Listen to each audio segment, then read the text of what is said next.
Halo, bismillahirrahmanirrahim. Assalamualaikum warahmatullahi wabarakatuh. Perkenalkan, saya Salsabila Fadila Rahma dari perwakilan kelompok A4.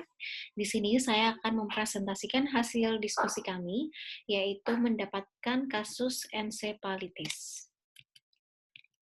Untuk pengertiannya, ensefalitis adalah peradangan pada parekim otak akibat infeksi dari bakteri atau virus.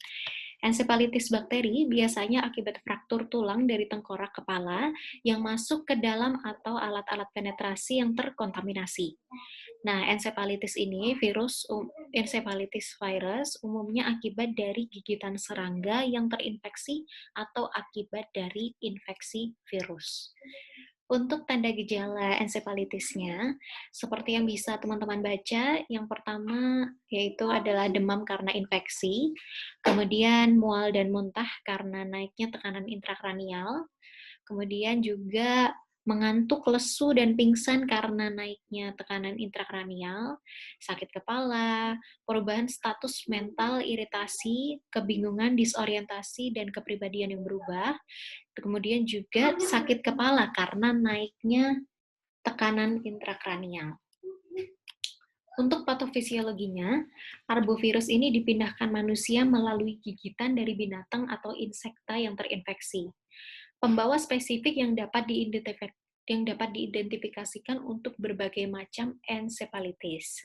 Infiltrasi virus terjadi pada daerah perivaskular dari otak, leukosit dan sel-sel leukosit mengalami proliferasi yang luas, sehingga penampilannya seperti abses atau nanah. Virus yang berada pada manusia seperti measles dan herpes simplex dipindahkan secara simptomatik ke susunan syaraf pusat.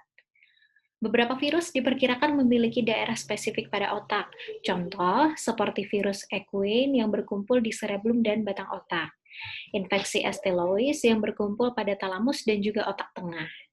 Yang lain seperti rabies dan Rocky Mountain mempunyai sifat infiltrasi yang difus pada parekim otak. Sumber ini didapatkan dari Widakdo, Suharyanto, dan Aryani tahun 2013. Untuk klasifikasinya dibagi menjadi 3, yaitu ensefalitis virus, arbovirus, dan juga virus herpes. Seperti yang bisa teman-teman baca, pengertiannya masing-masing, seperti ensefalitis ini adalah infeksi parekim otak yang hampir selalu berhubungan dengan inflamasi meningeal. Kemudian juga arbovirus, ini penyebabnya penting terjadinya ensefalitis endemik, khususnya di daerah tropis, karena mendapatkan morbilitas yang serius serta mortalitas yang tinggi.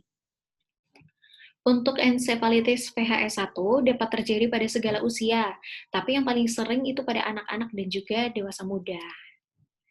Untuk asuhan keperawatannya, kita bagi menjadi beberapa bagian. Yang pertama yaitu identitas, seperti ensefalitis ini menyerang pada semua umur, namun infeksi simptomatisnya sering terjadi pada anak-anak berusia 2 tahun hingga 10 tahun pada kelompok geriatri juga atau usia lebih dari 60 tahun.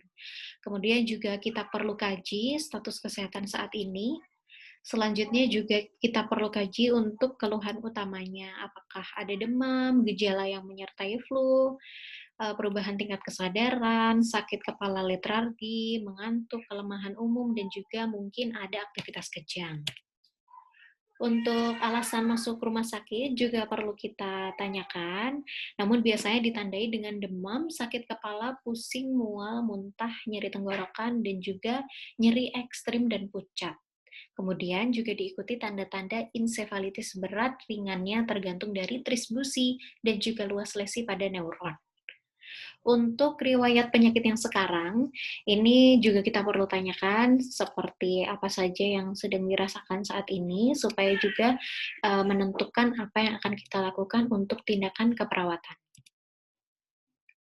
Untuk pemeriksaan fisiknya, kita juga perlu memeriksa kesadaran, tanda-tanda vital seperti tensi, suhu, nadi, respirasi.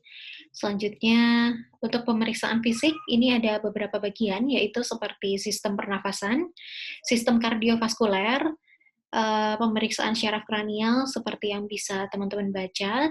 Syaraf kranial 1 berfungsi penciuman, kemudian syaraf kedua tes ketajaman penglihatan, syaraf ketiga, 4, 5, dan seterusnya bisa teman-teman baca.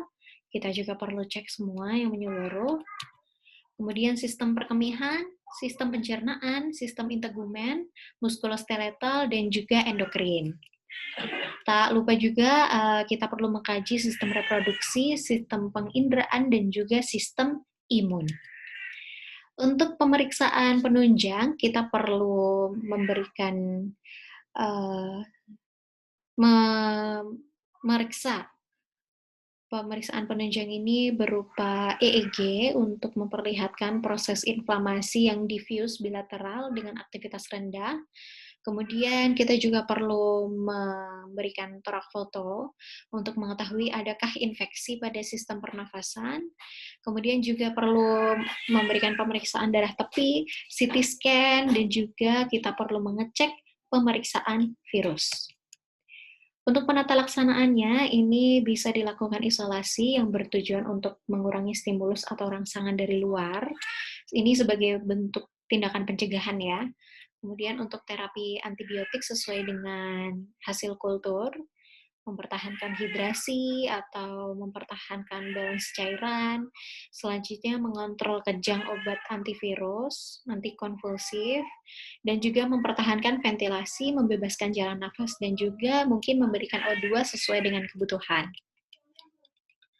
Untuk diagnosa keperawatannya, yang paling sering muncul adalah perfusi jaringan serebral tidak efektif berhubungan dengan edema serebral atau penyumbatan aliran darah.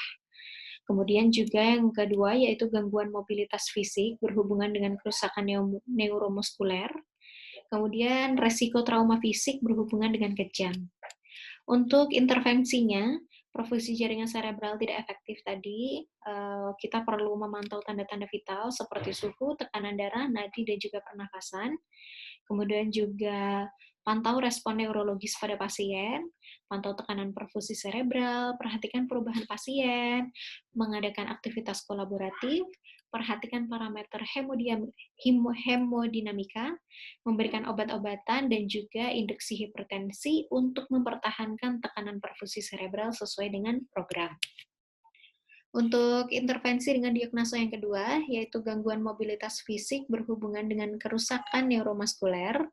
Ini kita perlu mengkaji kebutuhan terhadap bantuan pelayanan, kemudian mengajarkan pasien, dan juga penggunaan alat untuk membantu mobilitas seperti tongkat, walker, kruk, atau kursi roda, dan juga mengajarkan pasien untuk berpindah seperti dari tempat tidur atau ke kursi dan sebaliknya. Aktivitas kolaboratif sama seperti diagnosa yang pertama tadi, dan juga kolaborasi dengan ahli terapi fisik. Untuk intervensi yang ketiga, yaitu resiko trauma fisik berhubungan dengan kejang. Ini kita perlu untuk mengidentifikasi kebutuhan keamanan, identifikasi bahaya keamanan, menyuluh untuk pasien dan keluarga atau promosi kesehatan.